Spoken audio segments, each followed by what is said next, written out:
Son las 8:04 de la mañana, estamos de vuelta aquí en No Hay Derecho, y lo anuncié antes de irme a la pausa, temprano también cuando hacía los comentarios. Nos visita esta mañana el expresidente de la República, Ollanta Humala Tazo.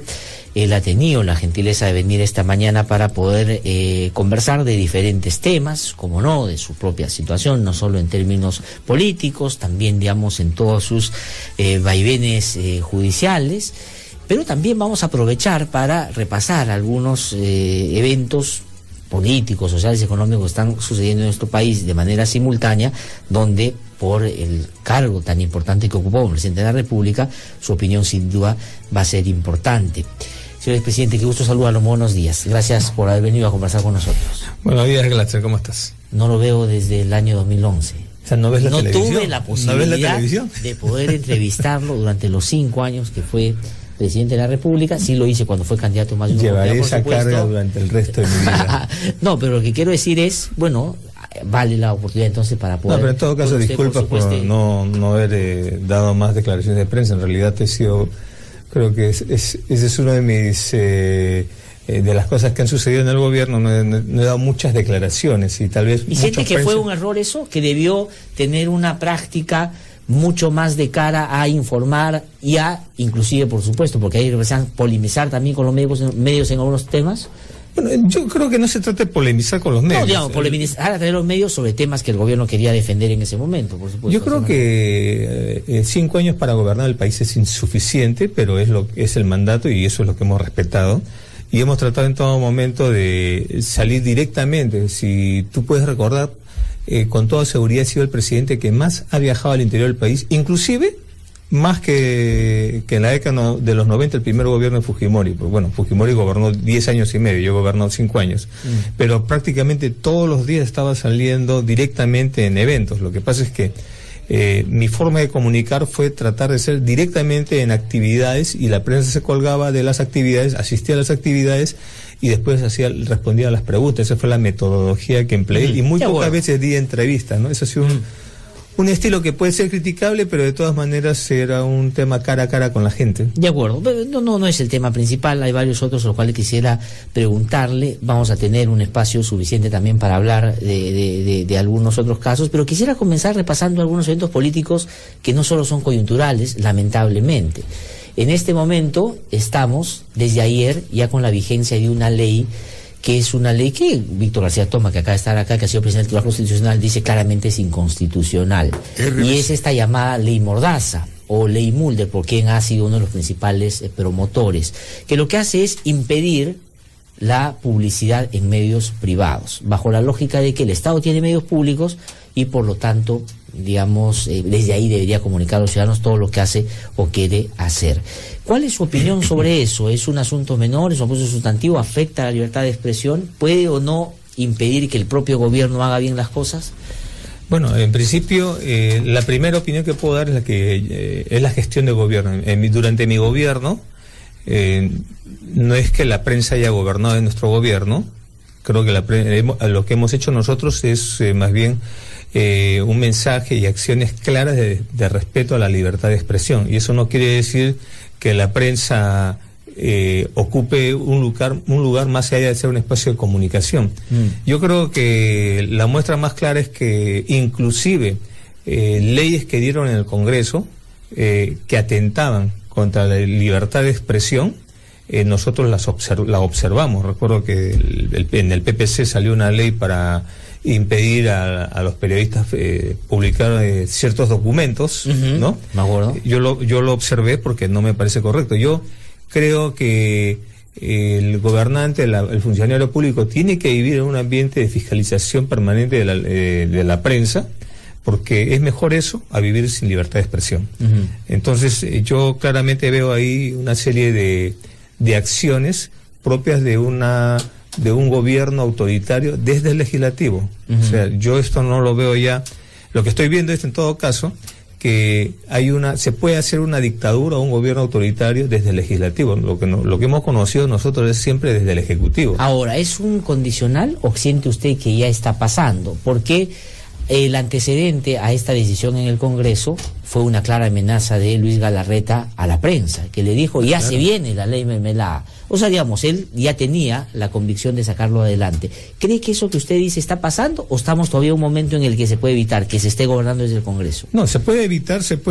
Es más, yo creo que es una ley, coincido con el doctor García Tome, que es una ley abiertamente inconstitucional, pero además, más allá de que le ponga un nombre a esa ley, este congresista Presta no es más que un vocero del Fujimorismo. La ley es de la señora Keiko Fujimori. Es una muestra más de su autoritarismo. Lo que pasa es que hoy día estamos viviendo momentos en los cuales tenemos voceros subrepticios o solapados del partido que está gobernando el país y de la señora que está gobernando el país. La que está gobernando el país, nos guste o no nos guste, la señora Keiko Fujimori.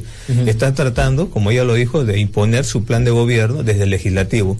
Y para eso está empleando como furgón de cola, ¿no?, a voceros del aprismo, que en la práctica se han fusionado los dos. No es, pero no solamente ahora. ¿Por qué, digamos, el APRA le interesa vincularse al fujimorismo ahora? Es su manera de sobrevivir.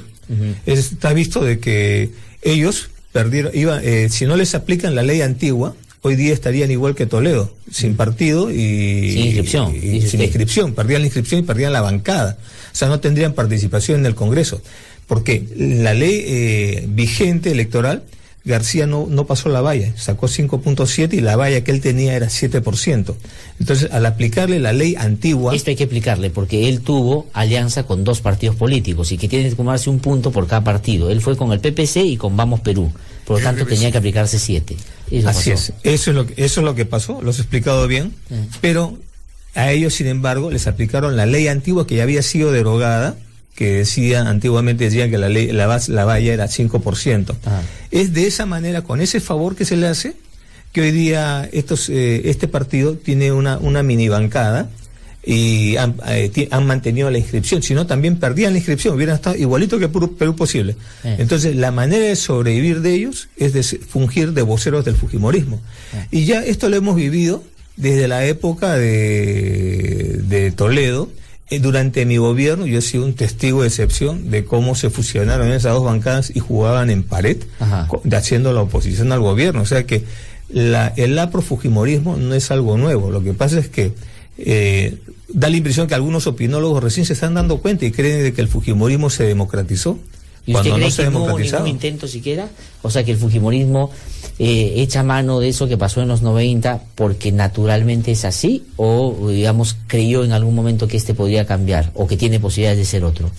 Mira, lo que yo veo es algo así como por los frutos conoceréis al árbol, ¿no?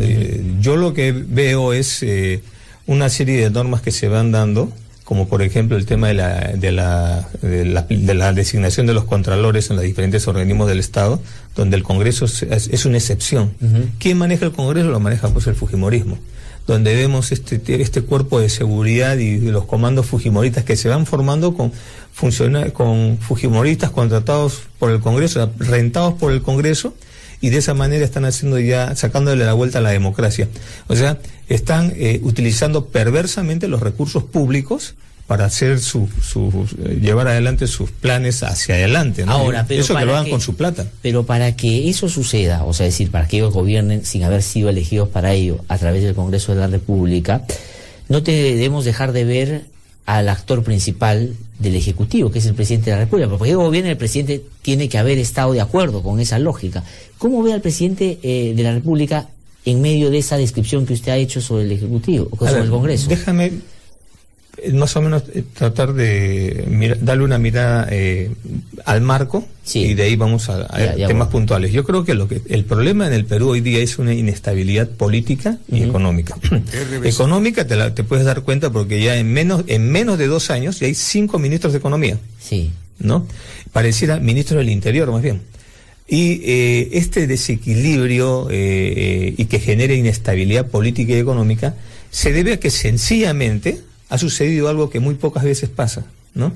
Que el Ejecutivo no tiene una bancada, no tiene una representación sólida en el Legislativo. Y esto podemos analizarlo posteriormente, cómo se dio el proceso electoral. Pero en el siglo pasado, cuando el Ejecutivo no tenía minoría, no tenía prácticamente representación parlamentaria, eso podía desencadenar en un golpe de Estado, ¿no? Hoy día eso es inviable. Hoy día lo que se busca es cómo se acoplan las cosas acá, cómo se acomodan las cosas. Y eso genera inestabilidad. Sostengo que el presidente de la República, tanto el expresidente Kuczynski como el actual, han tenido una situación de inestabilidad laboral, como la de un trabajador CAS, porque el Congreso tiene los mecanismos, no regulados, pero tiene el mecanismo constitucional para vacar a un presidente, ¿no? Y ya lo han demostrado que lo pueden hacer, sí, ¿no? Entonces, todo parte de ahí, de que se ha roto el equilibrio de los poderes constitucionales, por lo tanto, hay una inestabilidad política, y eso también lleva a una inestabilidad económica. Y da pena decirlo porque este es un año muy bueno para la economía nacional. Las externalidades, los precios de los minerales de los que prácticamente comemos, son favorables, de tal manera que sin hacer nada va a haber crecimiento económico. Sin hacer nada. Si ahorita seguimos así, va a haber crecimiento económico de todas maneras. Claro, el problema es la distribución. Un mal consuelo, porque lo que deberíamos es aprovechar ese momento para impulsar la economía. Por cierto, entonces el problema no es tanto ya el crecimiento, sino es la distribución. Ahora, ¿qué está pasando ya dentro del tejimaneje de la relación ejecutivo-legislativo? Lo que vemos es que el Ejecutivo, yo recomiendo que trace una línea de no retroceso. ¿Qué quiere decir esto? Que es principios democráticos que se tienen que defender, por ejemplo, la libertad de expresión. O sea, ¿usted cree que, por ejemplo, frente a este avasallamiento del Congreso en materia de libertad de expresión, tiene que pararse firme el Ejecutivo? ¿No le parece suficiente el anuncio de una acción de inconstitucionalidad? A mí me parece que como una medida constitucional, legal, que tiene esa atribución del presidente de la República, me parece que es lo correcto. Pero son una serie de avasallamientos que se vienen dando, que el Ejecutivo tiene que replantear las cosas con el Legislativo, ¿no? Bueno, díganos algún otro, por ejemplo, que a usted le ha preocupado en los últimos tiempos. Bueno, el tema de la Contraloría, donde el mismo presidente de la República está invitando a los congresistas a firmar en Palacio de Gobierno la norma, ¿no? O medidas que son inconstitucionales que viene dando el Legislativo por insistencia, cuando sabemos que están referidas a iniciativas de gasto, ¿no? Que no le corresponde esa atribución al Legislativo. Está hablando usted, por ejemplo, de que el tema de pensión militar policial, el tema de los CAS también, justamente, que hay... Todas esas cosas son cosas que debe verlas el Ejecutivo.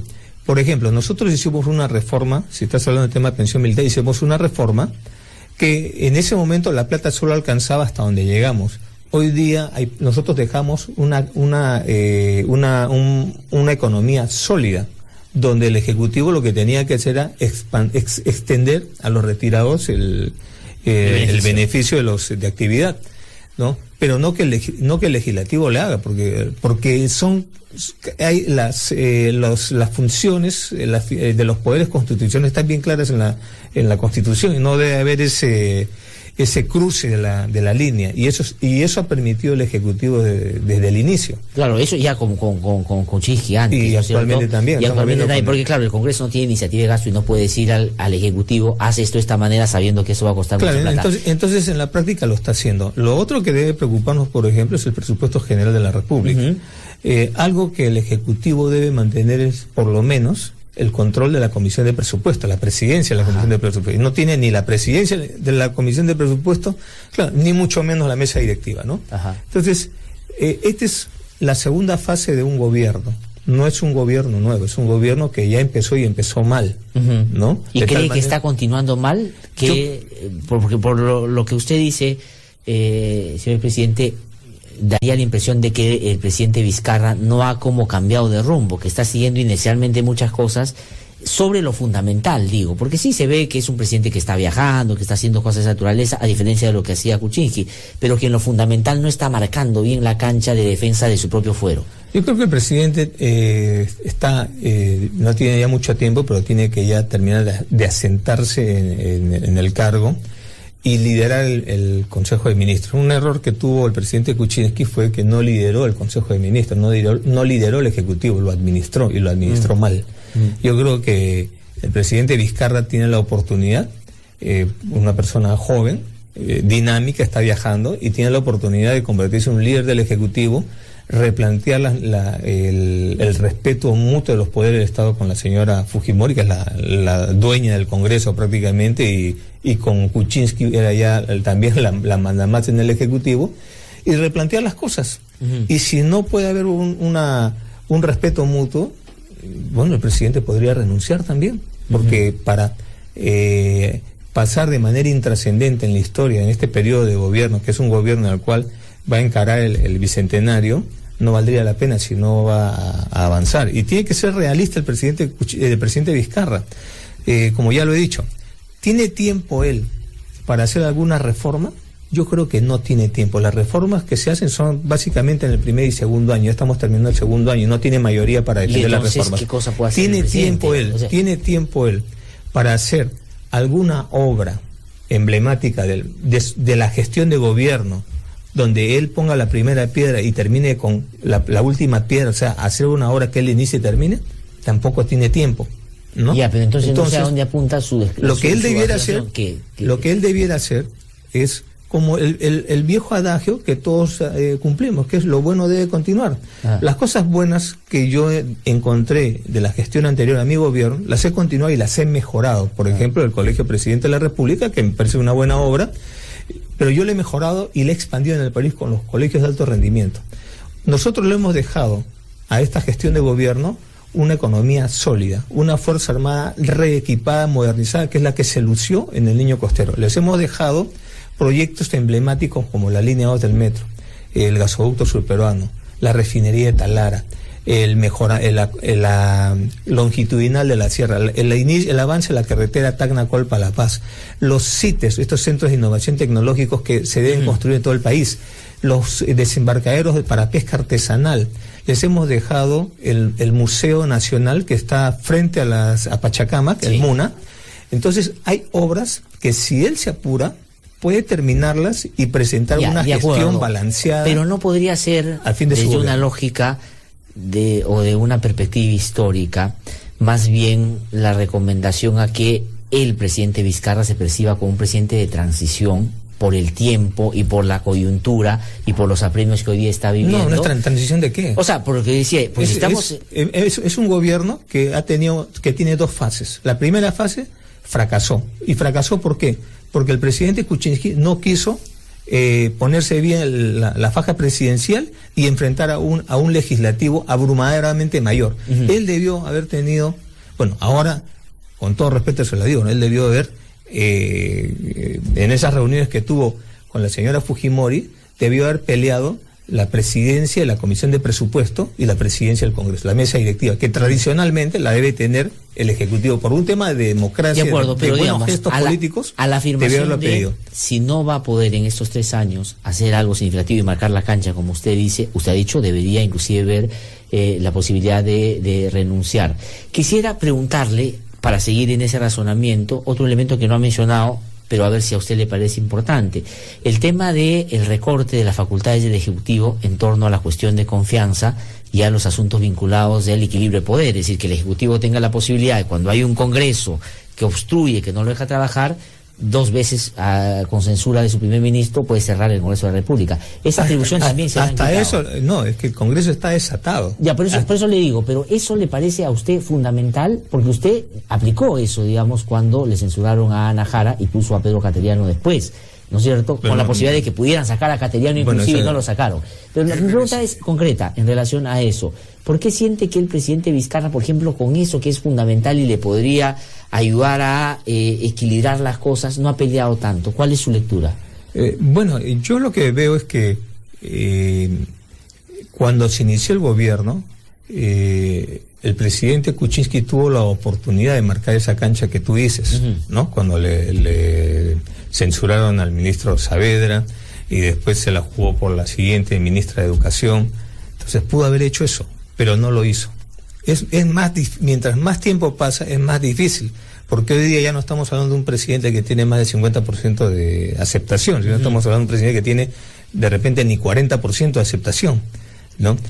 Un nuevo Congreso le hubiera permitido al presidente Kuczynski balancear un poco las fuerzas al interior del Parlamento y tener una bancada que pudiera apoyar al Ejecutivo. Hoy día no lo tiene. El presidente Vizcarra está en esta situación también, y peor todavía porque me parece que la semana pasada o ayer ya miembros de la bancada oficialista, entre comillas, han señalado que prácticamente se sienten independientes. Que están distanciando y la bancada oficialista salía el aprofujimorismo. Entonces, si va a ser así... Usted diría que ya eso es así, que esa es la bancada oficialista. Yo creo que ese es más que la bancada oficialista, es el Ejecutivo que no quiere chocar con ese bloque parlamentario. Entonces, si va a seguir el presidente Vizcarra en esa lógica, bueno, lo recomendable sería pues que de una vez también incorpore al Ejecutivo a dirigentes de ese bloque parlamentario y ya abiertamente hagan un cogobierno y no tratando de aparentar de que no son lo mismo, ¿no? Ese es un tema. Pero yo creo que el presidente Vizcarra hoy día lo que tiene que ver pragmáticamente es que él no es un gobierno de transición, ese es un error, es la segunda fase, o sea, tratar de esconder el pasado de la gestión del presidente Kuczynski, al cual él ha acompañado, ¿no? Ha sido su ministro de Transportes y Comunicaciones, ha sido su embajador en Canadá. Y su vicepresidente, ¿no? Y su vicepresidente, por cierto, ¿no? Y que en la primera crisis de amenaza de vacancia, él también iba a poner su cargo a disposición. O sea, tratar de eso, borrarlo, no es lo más aconsejable, es simplemente tiene que asumirlo porque es público. Y lo que él puede hacer es, como digo, ver pragmáticamente qué es lo que puede en casi 3 años de gobierno hacer lo que no se hizo en 5 años, ¿no? Tiene la fortaleza, la ventaja de que la economía, las externalidades son positivas, altamente positivas. O sea, hoy día podemos hablar de que en proyección el crecimiento económico puede llegar a 5% o más. Sí.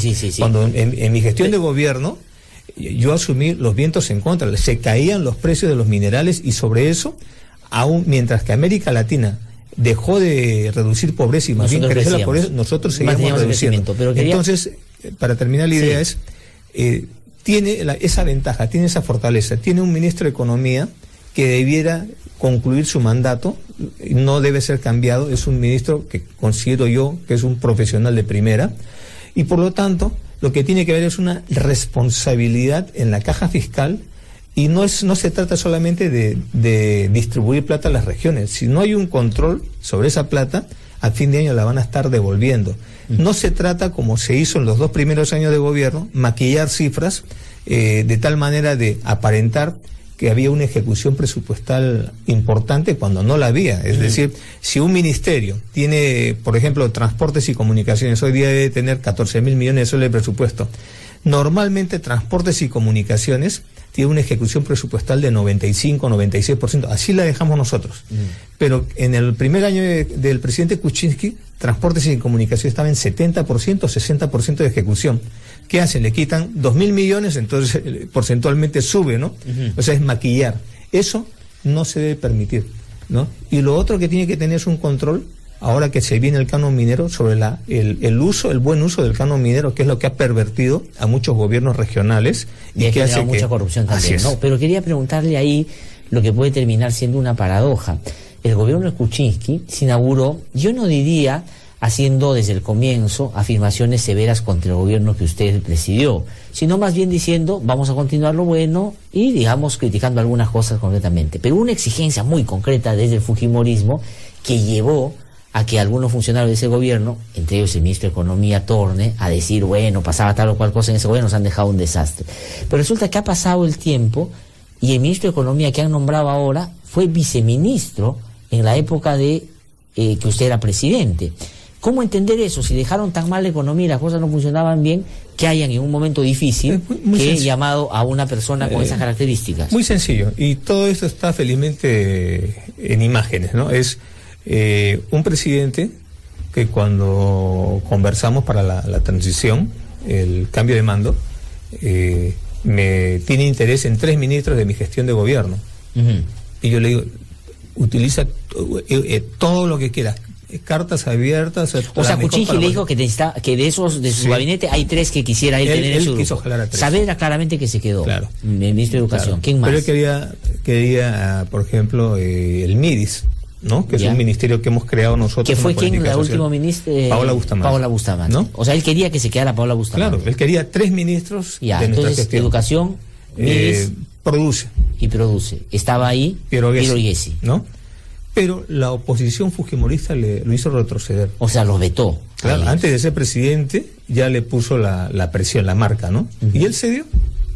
¿Por qué le pusieron esa presión?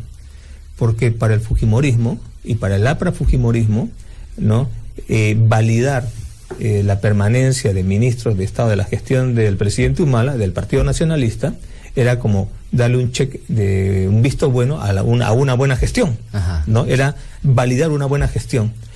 Ese es un momento. El otro momento es cuando el Premier, ¿no? Da su mensaje al Congreso, su mensaje para la confianza. Sí. Empieza de una manera agradeciendo la gestión del gobierno de Alan García, del gobierno de Humala, y sí, etcétera. Y de ahí viene un cuarto intermedio. Sí. Y si recuerdas, en ese cuarto intermedio salen los fujiapristas a denunciar que hay un pacto entre el gobierno de Humala y el gobierno de Kuczynski. Sí. ¿Qué cosas le habrán dicho a Zavala y a Kuczynski? Que después de ese cuarto intermedio sale a rajar. Sí. ¿No? Sale a decir que le dejamos la casa hecho un desastre, que habíamos incorporado a la planilla más gente, que la Fuerza Armada estaba desarmada, de tal manera que inclusive para el niño costero nos echaron la culpa a nosotros de que no le habíamos dejado plata, cuando es una mentira, porque sí le habíamos dejado plata para prevención y para enfrentar los efectos posteriores del niño. ¿No? Entonces, obviamente, ¿qué es lo que pasó? De ese momento hubo ya una cesión de espacios del Ejecutivo. El Ejecutivo no fue capaz en ese momento de decir la verdad de las cosas. Que nuestro gobierno, le dejamos obras para que él los presente en el Bicentenario, le dejamos plata en caja, le dejamos una economía solvente y una economía en recuperación, porque en el último trimestre de gobierno le dejamos un crecimiento económico de más de 4.5%. 4.7, sí. Entonces, entonces quería preguntarle sobre eso. Entonces, la salida de Jaime Saavedra, o cuando le cortaron la cabeza, era, digamos, uno de los eventos que desde su punto de vista fue parte de esa estrategia de separar a gente vinculada al gobierno suyo del gobierno. Por supuesto, pero no solamente él. Cuando no, pero digo, los más visibles, para que nuestros oyentes puedan seguir. Pero también han quedado, dentro de la gestión de este gobierno, hay viceministros, funcionarios, pero que se incorporaron, o sea, no estuvo mal la primera acción, que era continuar con gente que estaba dando resultados. El MIDIS es un ministerio, hemos creado nosotros la política social, y es un ministerio que no lo hemos politizado, hemos puesto gente competente para llevar programas sociales con certificación internacional. Entonces la idea era buena de continuar. ¿Y cree usted que eso se ha distorsionado ahora? Yo creo que es que para el aprofujimorismo, que en estos momentos es el dueño del Congreso, ¿no? Eso era dar un mensaje a la ciudadanía de que el gobierno de Humala había sido un mal gobierno. No, de acuerdo, eso como mensaje en ese momento. Entonces el presidente Kuczynski cedió a esa parte, su gabinete cedió, y no tuvieron en ningún momento la voluntad de poner un alto a toda la impronta, a todas las acciones que estaba haciendo el legislativo. Entonces, hoy día en este gobierno se ve en la necesidad de también poner gente de nuestra gestión, ¿no? El actual ministro de Economía era viceministro de mi gestión de gobierno y es un profesional, la carta cabal, igual que hay otros ministros que han sido viceministros en nuestra gestión, sí, y ahora están de ministros, y está bien, es un reconocimiento de que lo que se hizo en mi gestión de gobierno fue bueno, que pusimos gente, más allá de carnet partidario, gente capaz. ¿En ese grupo inscribe usted a César Villanueva, no? ¿Perdón? Fue su primer ministro. ¿Los inscriben aquellos que en su gobierno participaron y que está bien que los haya convocado ahora? ¿Lo inscribe ahí a César Villanueva, o él es un personaje político con el que usted tiene, digamos, un tipo de análisis o reflexión distinta? ¿Qué le parece el No, yo no voy a expresarme mal de él. Yo creo que tiene hoy día una nueva oportunidad de hacer un buen premierato. En la primera fue un premierato bastante corto, más allá de las anécdotas que yo considero quiso victimizarse, ¿no? ¿Y no fue verdad? Eso no, yo creo que Nadine Heredia, que su esposa, ¿no es cierto? Finalmente le cortó la cabeza y lo sacó de... No, eso es totalmente falso, es absurdo, o sea, no tiene pies ni cabeza. Ahora que lo miras, tú que eres un periodista inteligente, ahora que lo miras ya en retrospectiva te darás cuenta que en ese momento estábamos viviendo una campaña que no ha parado en contra de mi esposa, que era la famosa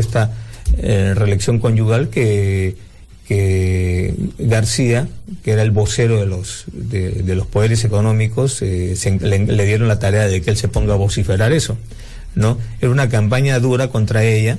Entonces, cualquier disidencia dentro del gabinete o dentro del legislativo, de nuestra propia bancada, todos le echaban la culpa a mi esposa, pero no tiene nada que ver, ¿no? Eso es absurdo. Yo más bien creo de que espero que César, con la experiencia de haber sido ya premier una vez, aunque sea por corto tiempo, hoy día puede hacer las cosas mejor, ¿no? Y yo creo que dentro de las cosas mejor es asumir, ¿no?, la defensa leal del presidente de la República, ¿no? Si el presidente de la República, por ejemplo, señala que se opone como ejecutivo, ¿no?, a esta ley mordaza, a la ley de los medios contra los medios de comunicación, bueno, pues yo pienso que el premier, que es congresista, ha debido ir a pelearla allá también, porque está defendiendo la posición de su presidente, del Ejecutivo, ¿no? Y cuando se le reclama lealtad con el presidente, algo que debe estar me podría imaginar que usted está creyendo que no es así, que no lo está haciendo lo suficiente. Entonces debe ser consecuente para no cambiar no tergiversar las cosas, ¿no? Debes entender una cosa debe entender una cosa que, por ejemplo, una buena costumbre que tuvimos en mi gestión de gobierno fue que todos los acuerdos, todas las posiciones del Ejecutivo se tomaban por consenso. No había votación por mayoría. O sea, podíamos demorarnos en sacar una norma, en asumir una posición frente a una coyuntura, pero por consenso. Entonces, si el presidente ya señaló su posición clara, y me parece que es correcta, en contra de la ley mordaza, que justamente podemos abordarla después, es un tema de cómo ir cooptando o coactando o limitando la democracia en el país, ¿no? Desde el premier Villanueva hasta el último ministro, todos tienen que salir a defender eso. Entonces no puede ser que el presidente dice una cosa y en el Congreso no haya voceros del gobierno, empezando por sus ministros que son congresistas. Bueno, César Villanueva no fue, y no fue su ministro de Justicia tampoco. Bueno, eso para mí es usted dice que es una falta de consecuencia. Ahora, no digo que sea una falta de consecuencia. Una falta de coherencia. Es una falta de coherencia, efectivamente. En todo caso, creo que si el presidente no se los dijo, ellos han debido ir a defender, porque en muchos casos es así. ¿Por qué entonces pones a un ministro a un congresista lo pones de ministro? Es porque justamente uno tiene la posibilidad de tener a ellos también peleando en el Congreso lo que hay que pelear. Ajá. Tengo dos preguntitas antes de irnos a la pausa, señor Ollantumala. Una tiene que ver, pero a usted lo acusan y de repente ahí nace o se alimenta un poco esta manera o esta animadversión que ha tenido cierto sector político, el fujimorismo, con el gobierno que usted hizo, porque se dice que ustedes favorecieron el triunfo de Pedro Pablo Kuczynski. Una de las cosas que nadie le ha podido, a pesar de que ha pasado más de 2 años de que eso sucedió, que Keiko Fujimori no aceptó aún nunca que perdió la elección porque cree que se le robaron la elección, y que usted favoreció a Pedro Pablo Kuczynski, y por eso es que se habla de una alianza previa que venía con las conversaciones que usted tuvo en la transición con el presidente Kuczynski después. Y se dice que no sacó a los militares, no sacó a los policías, y que esa cantidad de 42.000 votos que le dieron el triunfo a Pedro Pablo Kuczynski, porque eso es lo que ganó, con muy poco ganó, ellos lo hubieran podido obtener si es que ustedes no cerraban esas puertas. Mira, Glatzer, eso es absurdo. La alianza pro-fujimorista nace desde que Alan García viene. Lo que yo he vivido en mi vida política, que es corta, ¿no? Es en la campaña de 2006 se publicaron los audios donde este impresentable de López Meneses, que había trabajado con Montesinos y había trabajado en el Congreso con la bancada fujimorista, estaba coordinando con un líder aprista la llegada de Alan García. Eso lo salieron en los audios en RPP, todavía lo sacaron, ¿no? Entonces desde ahí ya se ve cómo ambas fuerzas han concertado para que regrese García, se le libere de todos sus procesos judiciales y pueda reencontrarse en la política. En mi gobierno, el APRA-Fujimorismo fue una alianza sólida. En el gobierno de García fue una alianza mayoritaria, abrumadora, por eso es que nunca perdieron la mesa directiva, ¿no? Y entonces decir que es mi supuesto apoyo a este gobierno el que habría promovido esa alianza me parece absurdo. Lo segundo, pero lo he escuchado, ¿no es cierto? O sea, eso se ha dicho, se ha comentado bastante. También habrás leído la prensa, pues, que en mi gobierno, antes de esta elección, en mi gobierno y en el gobierno de García, la alianza APRO-Fujimorista ya existía. No, digamos, ya es una lectura, pero es un tema. Lo otro es ¿cómo puedo yo apoyar a un candidato a la presidencia del Ejecutivo y que eso no sea y que eso no salte, ¿no?, a la prensa, etcétera? Es imposible. Es imposible. Ese tema de la supuesta inamovilidad de los policías, militares, de 42 minutos, no resiste ningún análisis. Yo he sido militar 25 años y toda la vida, cuando hay un proceso electoral, los militares y los policías están con orden de inamovilidad porque tienen que ir a cuidar los locales electorales. Entonces, eso es así, siempre ha sido así, por lo tanto eso ni siquiera el presidente lo ve. Si los policías no tienen orden de inamovilidad, entonces ¿quién va a cuidar los locales? De acuerdo. Voy a ir a una pausa. Estoy conversando con Ollanta Humala, presidente de la República, que ha tenido. Tenemos un tiempo largo todavía para seguir conversando. Regreso, vamos a hablar de Odebrecht, vamos a hablar de Lavallato, vamos a hablar, por supuesto, de otros temas que nuestros oyentes están pidiendo, y con razón, y aquí lo tenemos. Vamos a conversar con él también. Así que volvemos en un ratito.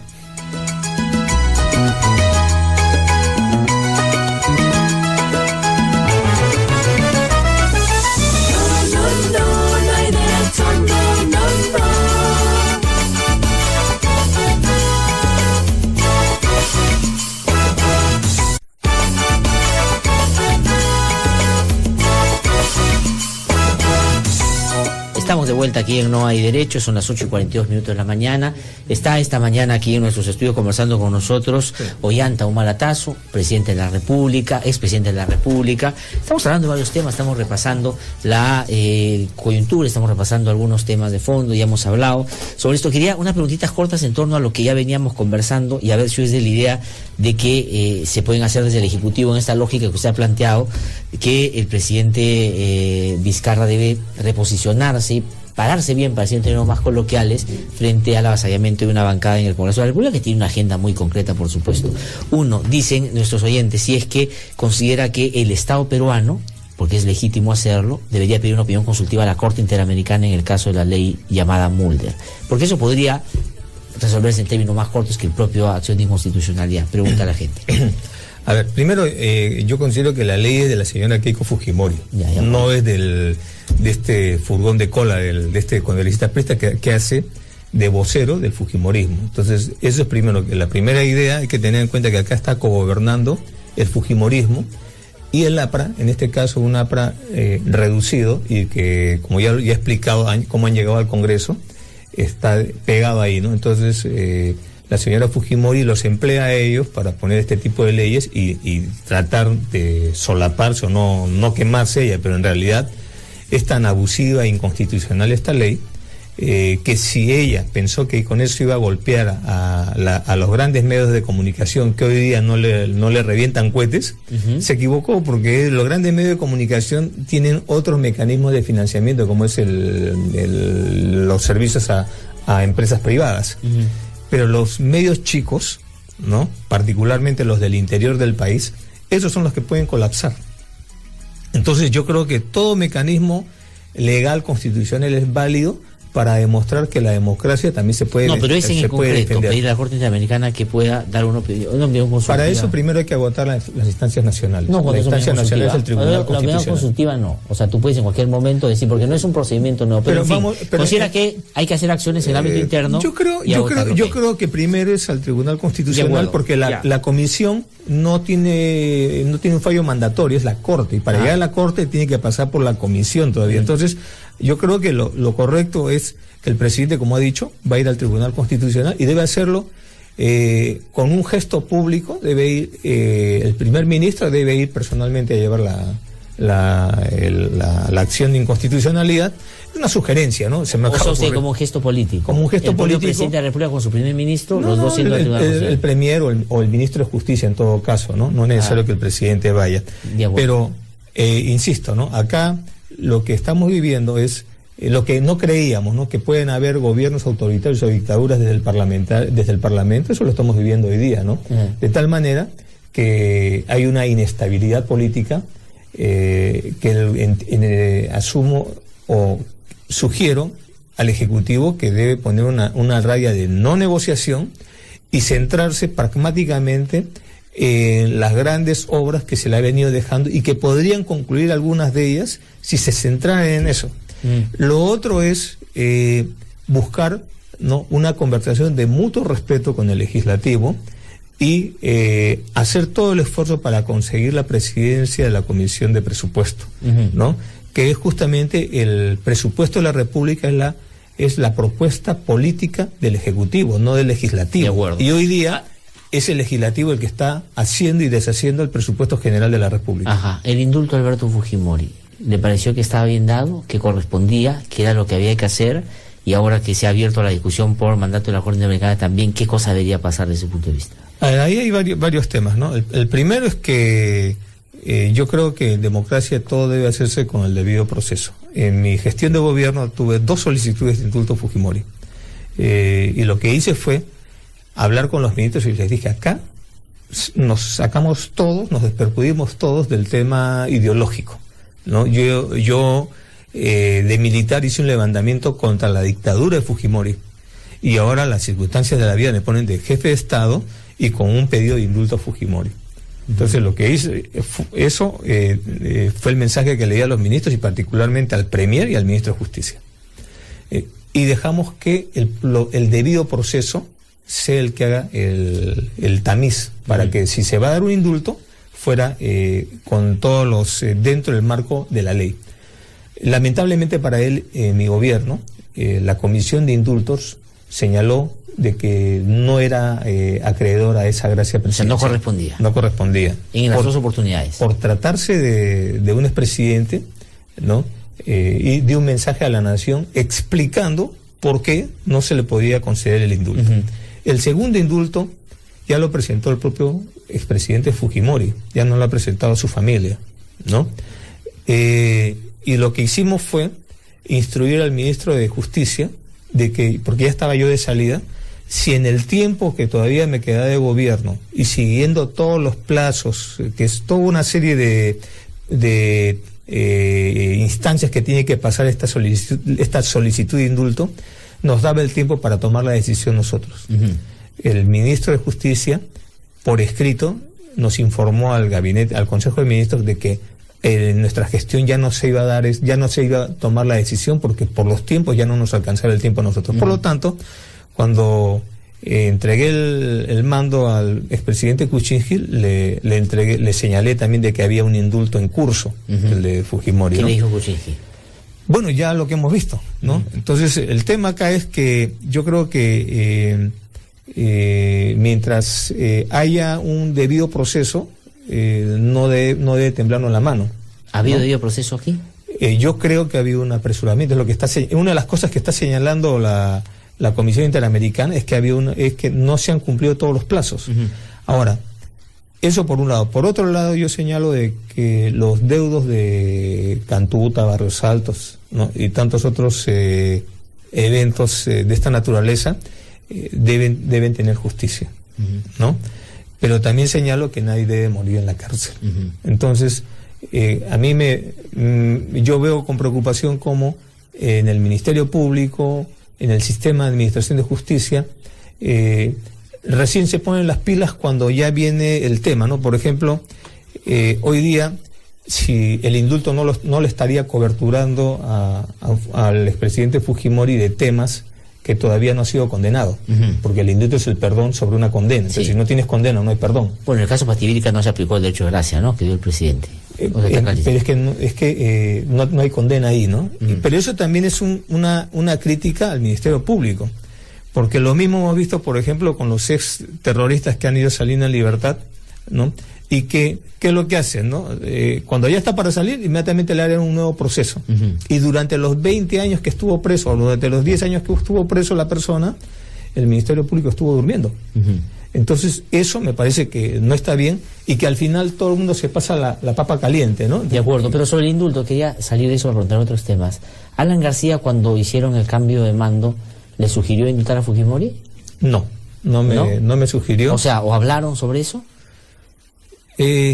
No fue una conversación de fondo. Yo creo que en realidad a mí me da la impresión que García utilizó el tema de la expectativa de un indulto para pegar más a la bancada fujimorista. Acuérdense que en el gobierno de García, la bancada fujimorista tenía a la vieja guardia fujimorista, ¿no? Las Martas, la señora Cuculiz, etcétera, que después, en el siguiente periodo de gobierno, la señora Fujimori se deshizo de toda la vieja guardia, porque habrá tenido sus razones, pero era la vieja guardia leal a su padre, ¿no? Se deshizo de todos esos y metió gente de diferentes partidos, ¿no? El actual presidente del Congreso no es fujimorista de viejo cuño, ¿no? Ha sido hasta el periodo anterior, creo, pepecista, sí, ¿no? Y muchos de esos congresistas, hasta ahí de la bancada nacionalista, que sí, se pasaron al barco fujimorista, ¿no? O sea, eso es lo que hay hoy día, ¿no? Entonces, yo pienso de que en el gobierno de García, para tener pegado siempre de apoyo a los 15 o 18 votos que eran en esa época el fujimorismo, siempre jugó al tema, a la expectativa del indulto Fujimori con la vieja guardia, ¿no? Pero él no tenía el menor interés de darle el indulto. Vayamos a otros temas. El caso Odebrecht, que digamos tiene un componente sin duda político importante, ¿no es cierto? Se discute desde la política, pero también tiene un ámbito más judicial. Y usted, digamos, está en el marco de una investigación que el Ministerio Público desde el año pasado dijo que iba a pasar a una fase distinta, que es la acusación para que se inicie el juicio oral. Ahí la pregunta, digamos, es ya no solo en términos solo judiciales, sino en términos concretos, y le pregunto, la relación que ustedes como Partido Nacionalista en su momento tuvieron con el Partido de Trabajadores, y que se ha podido corroborar que el Partido de Trabajadores está estrechamente vinculado a Odebrecht porque tenían un dinero que estaba dirigido a lo que ellos querían hacer ahí y en otras partes del mundo, tenía a la base un acuerdo de colaboración también de recursos para la campaña que usted hizo ese año. A ver, porque digamos, no era solo una afinidad ideológica, de lo que dicen las investigaciones, es que de esa plata que tenía el Partido de los Trabajadores, le dieron al Partido Nacionalista 3 millones para poder hacer su campaña. A ver, primero hay que entender bien qué es lo que estamos viviendo, ¿no? Lo que hoy día estamos viviendo es una situación en el caso de los partidos políticos, y en el caso, voy a hablar por mi partido y por mi familia, es una incertidumbre jurídica, ¿no?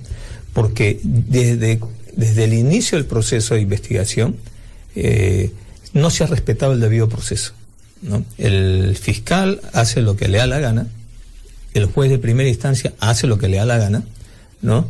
Y yo creo que el abuso que han hecho ellos dos no es simplemente de ellos. Yo creo que un juez de primera instancia y un fiscal investigador de primera instancia no se atreverían a hacer todo esto si no hubiera de por medio una campaña mediática, una campaña política, etcétera.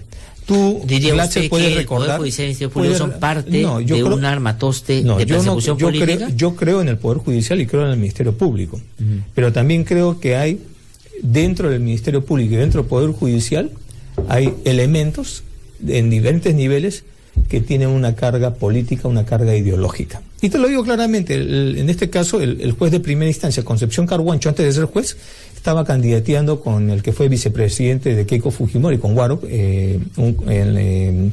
para las elecciones regionales en Junín. ¿Y a quién coloca este juez Concepción Carhuancho como su mano derecha en su juzgado, que es la que firma todos los actuados, etcétera? A una ex candidata del Partido Aprista por la región San Martín para el Congreso de la República con el número 1. Estamos hablando, esa señora fue candidata en el año 2016, perdió las elecciones y fue a trabajar con el juez Concepción Carhuancho. Entonces, evidentemente hay una carga en algunas instancias ideológico-política, ¿no? Que lo que están buscando es un linchamiento. El fiscal, ¿no? Instancias ideológico-política, ¿no? Que lo que están buscando es un linchamiento. El fiscal, ¿no? Viene haciendo una serie de tropelías, barbaridades jurídicas, ¿no? Y claro, filtra información a determinados medios de comunicación para preparar un ambiente mediático adverso y poder lincharnos, ¿no? Pero eso es parte de una venganza política, ¿no? Y yo considero que acá están metidos algunos partidos que creían que linchándonos a nosotros, ellos se iban a salvar. Entonces, el problema es que ellos no han medido las consecuencias, ¿no? Y hoy día... ¿Cuáles son las consecuencias? Bueno, hoy día tenemos a una empresa que está señalando a cada uno de estos políticos. Ajá. Eso por un lado. Pero señalando a esos por políticos, otro lado, después de haberlo señalado a usted. Sí, o sea, digamos, no déjame... es que a ellos solamente, que la cosa ha cambiado. Claro, es decir, claro, usted dice, lo que saludaban y les contestaba antes, cuando le pasaba a usted, hoy día los está afectando también porque a ellos lo está sindicando. Es obvio. Ya. Ahora, esa es una parte. Entonces, lo que estoy señalando es que acá hay con nosotros, por lo menos con nosotros, no se está respetando el debido proceso. De tal manera que hasta el fiscal de la Nación, el doctor Pablo Sánchez, se salió a decir públicamente que tienen las pruebas, y yo le he enviado una carta, ¿no?, en la cual yo asumo que él está desinformado. Asumo que porque está desinformado está diciendo cosas que no son ciertas. Y lo he invitado respetuosamente al doctor Pablo Sánchez a que muestre las pruebas que él está diciendo que tiene. O sea, él ha dicho que usted debería ser condenado, eso es lo que ha dicho. Sí. Entonces, eso ya es una presión hacia sus elementos subalternos o subordinados, ¿no? Y un fiscal de la Nación, a mí me parece que no está para salir en medios y estar haciendo juicios anticipados. Entonces, yo lo que he hecho es enviarle una carta de manera respetuosa, ¿no?, informándole las cosas que de repente el fiscal investigador no se lo ha dicho, ¿no? Y le he pedido que si tienen las pruebas que por favor las muestre, y si no, que se rectifique. Yo sé, porque me lo ha dicho mi abogado, que lo ha llamado para señalar de alguna manera de que no ha sido su intención. Yo le he dicho a mi abogado, porque él me dice, lo mejor sería, voy a solicitar una audiencia con el fiscal de la Nación. Yo le he dicho, me parece bien, haz la gestión, y si el fiscal de la Nación tiene a bien recibirme, le explicaré personalmente qué cosa es lo que de repente no le han informado a él. Sí, pero eso por un lado. Claro, por otro lado, para la comprensión de nuestros oyentes, el asunto no debería ser tan complejo de investigar o de descifrar. El asunto es, ¿recibieron o no plata de Odebrecht ustedes en la campaña? O sea, digamos, el caso se resume a eso, al margen de lo que puedan hacer los jueces, fiscales y compartir o no la presión que tiene de por qué están actuando así. La pregunta es, ¿ustedes recibieron o no los 3 millones? De los 3 millones que recibieron, ¿no es cierto? Pero déjame contestarte primero, pero ya he dicho que no, y te lo vuelvo a reiterar, no, pero esa esa es la pregunta que le gusta a un periodista, ¿no? La primicia, la calientita, estoy diciendo que no, pero creo que debe también interesarte saber todo el contexto, ¿no? Entonces te estoy explicando el contexto. Ya, pero si tú quieres quedarte con eso, te digo no. No, es que ese es el caso. Pero, o sea, no lo otro es, usted dice que hay una persecución política de la cual son parte pero no me dejas aterrizar. Pero no me dejas aterrizar, pues estoy tratando de ir poco a poco para que tus oyentes también lo entiendan. De acuerdo. ¿No? Entonces estoy explicando que acá hay un contexto político. Por eso es que hasta hemos estado 10 meses, casi 10 meses con prisión preventiva y con la incautación de mi casa. Pero eso no se puede entender si no entiendes el contexto, y estoy tratando de resumirlo. Y eso usted le atribuye a que es parte... es que quiero saber si es que eso que usted considera... Ahora, yo me he pronunciado abiertamente en contra de la prisión preventiva, me he pronunciado en contra de que le incauten el bien. O sea, eso para mí está clarísimo. Pero a lo que yo voy es, si usted le atribuye ese tipo de medidas, que a mí me parecen inadecuadas, son parte de este andamiaje para, digamos, perseguirlo políticamente. Claro que sí. Claro, pero déjame aterrizar para explicarte eso. Bueno, tú ya quieres el final de la película. Es que, claro, porque tengo que ir a una pausa, ¿no es cierto? Tengo que ir a una pausa, pues. Acá mi productor es el que manda, que está de cumpleaños además. Tengo que ir a una pausa, Carlitos. Regresamos, sí, y seguimos, porque vamos a seguir. Vamos al Centro de Informaciones para el micronoticiero esta hora y seguimos. Ollanthumala, expresidente, está con nosotros conversando. Estamos empezando a hablar sobre el caso Odebrecht, Lavallato, llámelo usted como quiera, él está explicando qué cosa cree que está detrás, y vamos a entrar a indagar un poquito más sobre qué consecuencias políticas y jurídicas puede tener eso en este plazo. Voy al Centro de Información y regreso un instante aquí en No hay Derecho. Son las 9:04 de la mañana, estamos de vuelta aquí en No hay Derecho. Estamos conversando con Ollanthumala, expresidente de la República. Hemos hablado ya de varios temas, nos habíamos quedado conversando con él, le agradezco la gentileza. Él había previsto inicialmente quedarse solo hasta las 9, le pedí un minutito más porque hay temas obviamente que de todas maneras conversar. Estábamos hablando sobre el caso Odebrecht, por decirlo de alguna manera. Pero la pregunta ahí es, ya usted ha dado, digamos, el contexto, el marco en el que cree que se están generando todas estas acciones. tanto la de su detención preventiva y también lo de la incautación de sus bienes, entre ellos, por supuesto, el de su casa, ¿no es cierto? En un evento, además, penoso por lo que sucedió, ¿no? Ahora, sobre el tema más familiar y personal, ¿se ha logrado reacomodar un poco la cosa? Porque ese día era totalmente incierto, no se sabía dónde estaban los chicos, dónde iban a ir, digamos, han podido sortear un poco ese momento complicado. Primero que esto es, obviamente, esto tiene una presión altamente política. Esto no es normal que le hagan a un expresidente que se quede en el país después de tantas décadas. Soy el primer presidente que se queda con su familia a vivir en el país y no me fugo ni me voy a España, ¿no? Entonces, nosotros como familia hemos estado procesando esto casi 10 meses que hemos estado bajo un tema de prisión preventiva, y después nos hemos presentado a la fiscalía con Nadine y con mi abogado, y el fiscal no nos dijo nada de la incautación, y a los 3 días nos cayó la incautación. La incautación, en mi opinión, es una venganza contra nosotros y contra el TC, porque ellos no esperaban que el TC nos diera la razón. O sea, en realidad lo que el TC ha dado ha puesto el marco constitucional y le ha dicho a los jueces que actuaron inconstitucionalmente, por eso los hemos recusado. ¿Qué ha hecho la fiscalía en respuesta? Nos ha incautado la casa, le ha congelado las cuentas a mi esposa, etcétera. En el tema de Odebrecht, nosotros no hemos recibido ni un sol de esa empresa, ¿no? En estos momentos, ¿no?, hay una seria contradicción en Odebrecht, porque los directivos dicen que dieron, y que lo dio el Departamento de Operaciones Estructuradas, y el Departamento de Operaciones Estructuradas dice que no dio.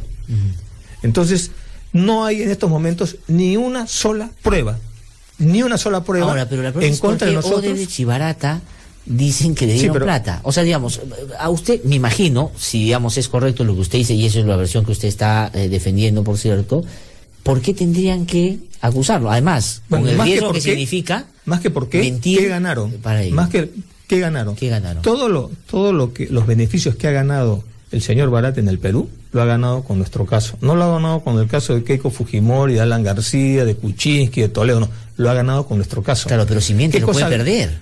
Pero, ¿qué? O sea, ¿por qué él se cobraría el riesgo de decir una cosa que no es exacta, si una vez que descubran que porque no es exacta puede perder? Ha salvado su... No, pero lo pueden causar si es que, digamos, ha mentido. Tendría... No, o del propio Brasil. ¿por qué? Porque una de las cosas que tiene él es el seguro de no incriminación, este acuerdo de no incriminación con la Fiscalía peruana. Quiere decir que por más que este señor miente en el Perú, la Fiscalía no lo va a denunciar en Brasil. Pero sí. Y por lo tanto, para Brasil no hay ninguna causa. O sea, te vuelvo a explicar. Para que Barata pudiera tener algún problema con la justicia brasileña, la justicia peruana tendría que denunciarlo ante Brasil, decir, él ha mentido. Pero la justicia peruana ya se comprometió, la Fiscalía peruana ya se comprometió en el acuerdo de no incriminación, que no lo va a incriminar por nada de lo que diga. Entonces, con eso cierra el círculo Barata. No va a ser denunciado en Brasil y por lo tanto su acuerdo de colaboración eficaz en Brasil está soldado, está saneado. Él, en teoría, hoy día puede venir nuevamente a administrar los activos de Odebrecht en el Perú y no pasa nada. Ya, pero entonces, ¿por qué él ya ganó. Usted? ¿Por qué dice a él le dimos? O sea, ¿qué gana? Ya dice, usted dice ya ganó. Pero digamos, en contra, pero ¿por qué contra usted y contra su esposa? O sea, ¿por qué él tendría que decir, para yo salvarme, hundo a estos dos? ¿Por qué no a otros? Yo creo que soy la persona menos indicada porque van a pensar de que me estoy tratando de victimizar, y no, lo que estoy haciendo es defendiéndome. Y le digo claramente, ¿no? Nosotros no hemos recibido financiamientos de una empresa, no hemos recibido plata de esa empresa. Y sin embargo, sin ninguna prueba, con dichos no corroborables, nos han puesto prisión preventiva, me han incautado la casa, etcétera, cosa que no están haciendo con Keiko Fujimori, ni con Alan García, ni con Kuczynski. El tema acá es, si queremos una ley que sea para todos, pero no puede ser que simplemente porque no tenemos bancada parlamentaria, porque he dejado el gobierno, en menos de 2 años, en menos de un año de gobierno, me hayan puesto a mi esposa y a mí un mandato de detención preventiva, ¿no? Que hemos tenido que recurrir al Tribunal Constitucional. Eso es evidente que se está faltando al debido proceso. Ahora, pero la pregunta ahí que, digamos, se me ocurre seguro a mucha gente es, entonces, usted le atribuye a que a usted los han agarrado con el punto, digamos, en esta situación, porque no tienen un poder político que pueda, digamos, ayudarlos a defender más allá de lo que hacen en los tribunales. Eso es La Comisión Lavallato, por ejemplo, en el Congreso de la República, ¿es parte de eso, considera usted? Yo he estado en la Comisión Lavallato y la verdad medio decepcionado, porque veo que tienen tremenda infraestructura, tienen tremendo presupuesto. Básicamente el que me hacía las preguntas era el asesor que estaba permanentemente. Al final, una de las últimas preguntas ya ha sido el mismo asesor que me ha hecho la pregunta. Ajá. ¿No? Creo que están abarcando mucho y poco van a apretar. ¿Por qué te digo esto? Porque la Comisión Lavallato hasta ahora no está dando casos de corrupción. A la Comisión Lavallato lo que le han encomendado al Pleno es que investigue los casos de corrupción. Investigaciones sobre aportes de campaña no es su mandato.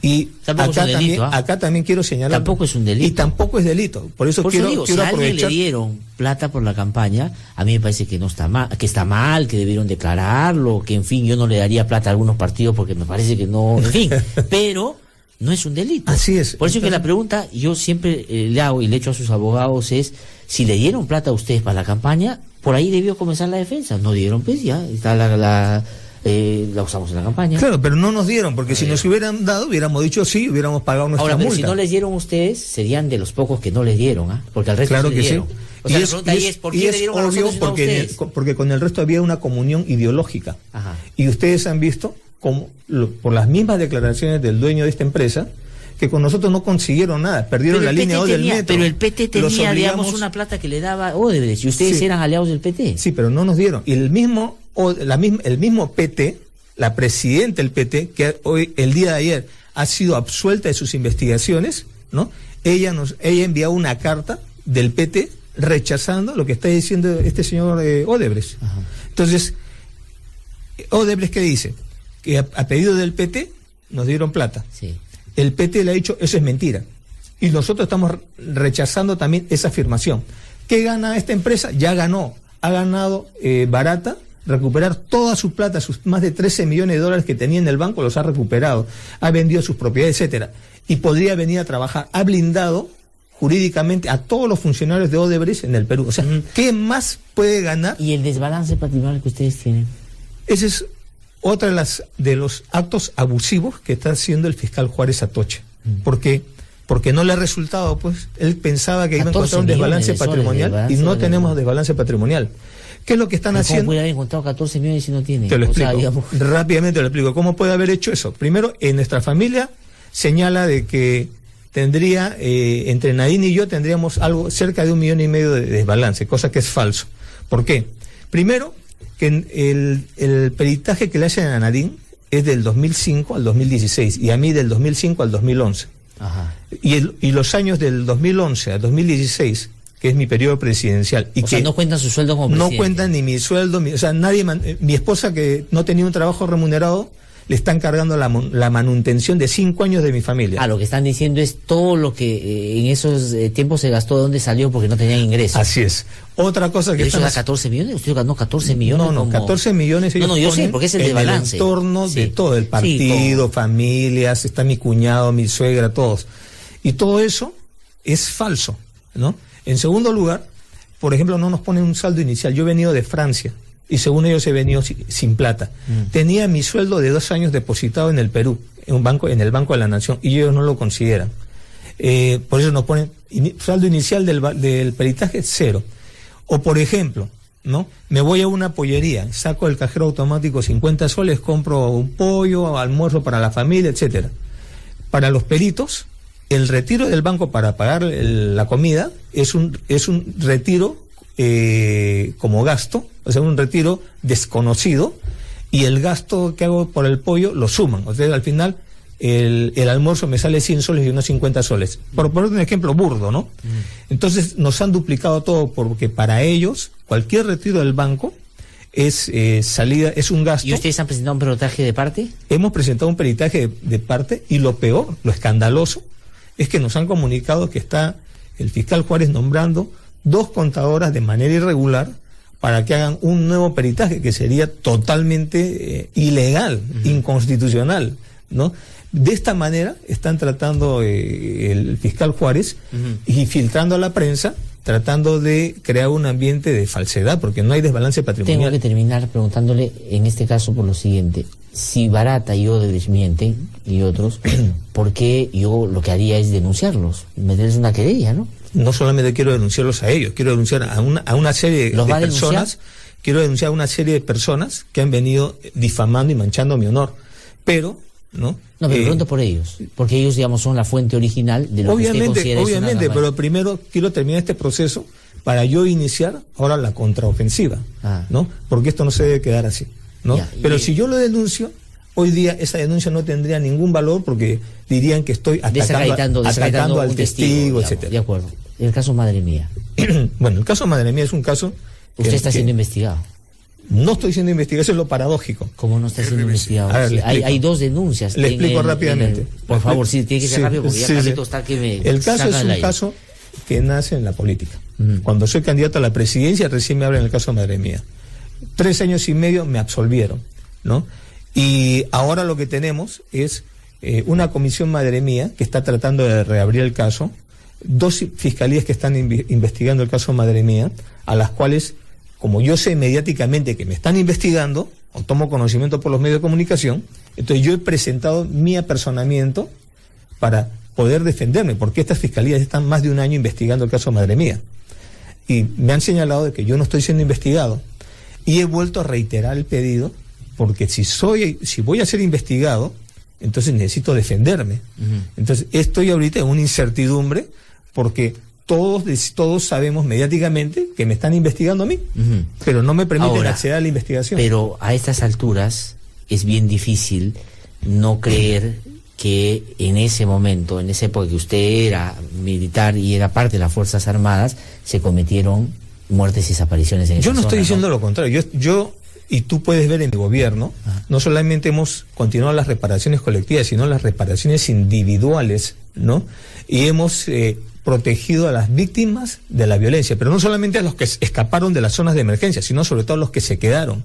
Les hemos llevado desarrollo. Entonces, yo no estoy negando eso. Lo que sí puedo señalar es que no se está tocando a los verdaderos responsables, que son Alan García y Fujimori.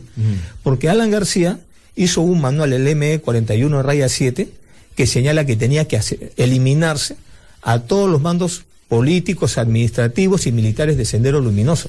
Yo no cumplí ese manual, por eso a mí me sancionaron en el ejército. Pero es probable que muchos oficiales con 20, 22 años que fueron a la zona de emergencia habrán cumplido pues el manual. O sea, usted diría que si hubieron esa violación de derechos humanos que deben haber sucedido, porque ahí están los testimonios, están los casos, los responsables individuales tienen que ubicarlos, pero los autores inmediatos serían los presidentes. Yo lo que creo es que el sistema de justicia, ¿no? No ha tocado estos temas, ¿no? El sistema de justicia no ha encarado a Fujimori y a García por todos los actos de violaciones de derechos humanos que sucedían en la guerra interna y que ellos avalaron un manual de operaciones. Enviaron a la Fuerza Armada, ¿no? A zonas donde no había Estado, no había ni siquiera alcaldes, y los envían a muchachos de 20 años con un manual donde dice que tienen que eliminar a todo senderista, sea esté armado o no armado.